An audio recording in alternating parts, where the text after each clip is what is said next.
देश का चरण चुंबक मीडिया कल से जोर जोर चिल्ला रहा है कि सुप्रीम कोर्ट की कमेटी ने अडानी को क्लीन चिट दे दी है, जबकि सच्चाई बिल्कुल ऐसी नहीं है। मोदी सरकार और उनकी एजेंसियां मोदी के दोस्त अडानी को बचाने में लगी हैं, इसलिए ऐसा प्रोपेगेंडा किया जा रहा है। इसकी पूरी सच्चाई सुप्रिया श्रीनेत ने बताई है, आप भी सुनिए।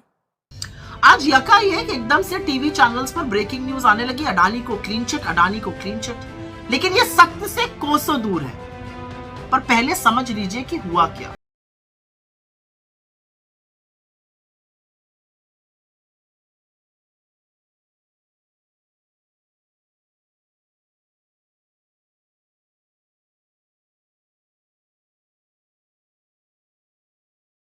अडानी के महाघोटाले के काले करतूतों के सच सामने आने लगा तो सुप्रीम कोर्ट ने एक जांच समिति गठित करी। इस जांच समिति का टर्म्स ऑफ रेफरेंस केवल रिव्यू ऑफ रेगुलेटरी फ्रेमवर्क था। बहुत सीमित दायरा था और उस सीमित दायरे में उन्होंने एक रिपोर्ट दी। लेकिन यह रिपोर्ट बहुत कुछ कहती है और वो अधिकांश चरण चुंबक मीडिया, गोदी कमांडो वॉरियर एंकर, भाजपा के प्रवक्ता जो अडानी के प्रवक्ता ज्यादा लगते हैं, वो आपको नहीं बताएंगे। तो पहले जो 3 बड़ी बातें इस रिपोर्ट में कही गई हैं वो जरूर समझ लीजिए। इस रिपोर्ट में ये जरूर कहा गया है कि कौन एफपीआईज में पैसा डाल रहा है जो फाइनल अडानी ग्रुप में आ रहा है। फॉरेन पोर्टफोलियो इन्वेस्टर्स को पैसे का स्रोत कहां से आ रहा है, उसका कोई हम निष्कर्ष पर नहीं पहुंच सके हैं। तो हमारा जो लगातार सवाल है 20,000 करोड़ किसके हैं, ये रिपोर्ट भी चीख चीख कर वही पूछ रही है। दूसरा अहम बात, और ये बात सुनिएगा ध्यान से, दूसरी अहम बात ये कही जा रही है कि जो 13 फॉरेन फंड कंपनीज हैं जिनका अडानी समूह से लेन देन है, इन कंपनीज के जो ये संशय है कि जो पब्लिक स्टेक होल्डर्स हैं वो असल में अडानी के परिवार के ही लोग हैं। सब मिला जुला घोलमाल चल रहा है और यही वेब ऑफ शेल कंपनीज, जो शेल कंपनीज के माध्यम से पैसे का ट्रांजैक्शन हो रहा था, ये वो वाली बात। दूसरा सवाल। तीसरी बड़ी बात इस रिपोर्ट में पूरी तरह से साफ है कि 4 करोड़ 80 लाख शेयर एलआईसी ने अडानी ग्रुप के खरीदे, और ये तब खरीदे जब शेयर प्राइस 1031 से बढ़ते बढ़ते 3859 पे पहुंचा।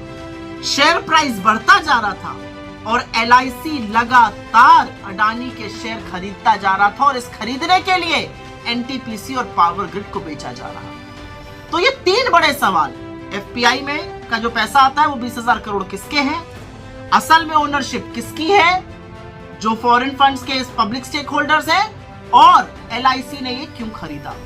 इसीलिए हम कह रहे थे कि इस कमेटी का दायरा सीमित है, इसका व्यापक जांच सिर्फ और सिर्फ एक जेपीसी कर सकती है, जिसका गठन मोदी सरकार ने नहीं किया।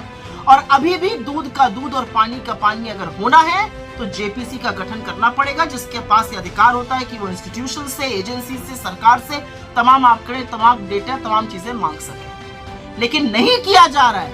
वो अपने आप में प्रमाण है कि इस महाघोटाले को बचाया जा रहा है। लेकिन सवाल तो फिर भी पूछे जाएंगे, 20,000 करोड़ किसके हैं। अब तो सुप्रीम कोर्ट की जांच समिति भी इस बात को पूरी तरह से बयां कर रही है। और एक बात और बता दें, ये वही सेबी है जिसने अभी थोड़े दिनों पहले अपने वकील की उम्र 22 से 25 साल करी थी। ये वही सेबी है जिसने वित्त मंत्रालय ने और एक दूसरे खंडन किया। सेबी ने कहा हमने कोई जांच नहीं करी अडानी की। वित्त मंत्रालय कहता है नहीं जी जांच हुई थी 2021 में, सदन में ये कहा गया था। तो कोई तो एक झूठ बोल रहा है। वो झूठ कौन बोल रहा है, ये देश को जानने की जरूरत है, क्योंकि झूठ बोलकर बचाया तो मोदी जी के परम मित्र अडानी जी को जाया जा रहा है। सुप्रीम कोर्ट द्वारा गठित कमेटी की रिपोर्ट सामने आ गई है। इसके मैं आपको याद दिलाना चाहता हूँ, इसके 3 उद्देश्य थे। एक कि पब्लिक शेयर होल्डिंग नॉर्म्स का वायलेशन हुआ है कि नहीं, दूसरा कि प्राइस वॉलेटिलिटी हुई है या कि प्राइस मैनिपुलेशन हुआ है कि नहीं, और तीसरा कि रिलेटेड पार्टी के साथ ट्रांजैक्शंस हुए जो मनी लॉन्ड्रिंग से संबंधित हो सकते हैं। अब रिपोर्ट ने साफ कहा है कि हम किसी चीज़ को साबित नहीं कर पाए, इसलिए हम ये नहीं कह सकते कि कानून का उल्लंघन हुआ है, कोई वायलेशन हुआ है। ये कोई क्लीन चिट नहीं है, ये नो चिट है।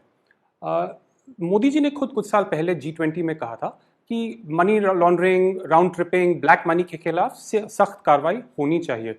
लेकिन इस रिपोर्ट में अब पता चलता है कि 2018 में सेबी ने खुद अपने नियम बदल के इस बात को और कठिन किया, ये जानकारी प्राप्त करने कि अल्टीमेट बेनिफिशियल ओनर कंपनीज के कौन हैं। और अब 2020 में सेबी की जांच शुरू हो गई। तो रिपोर्ट कहती है कि एक तरफ ये कानून बदला गया, दूसरी तरफ जांच हो रही है, इसलिए कुछ पता नहीं चल पाया है। तो सरकार और मोदी जी को जवाब देना होगा कि कानून क्यों बदले गए और अडानी महाघोटाले में इन चीज़ों को और आसान क्यों बनाया गया। जहाँ तक कि प्राइस वॉलेटिलिटी और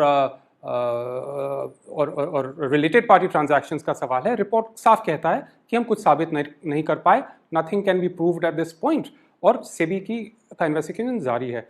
लेकिन जो सुप्रीम कोर्ट कमेटी है, इसमें इसका लिमिटेड स्कोप है। ये नहीं बता सकता कि मोदी सरकार ने किस प्रकार अडानी ग्रुप की मदद की, किस प्रकार उसको एयरपोर्ट्स दिलाए, झारखंड में कोयले का पावर प्लांट दिलाया, श्रीलंका, बांग्लादेश में इतने बेनिफिट्स कैसे दिलाए, महंगाई को कैसे बढ़ाया, एयरपोर्ट चार्जेस कैसे बढ़ रहे हैं, और इन मोदी जी और अडानी ग्रुप का क्या रिश्ता है।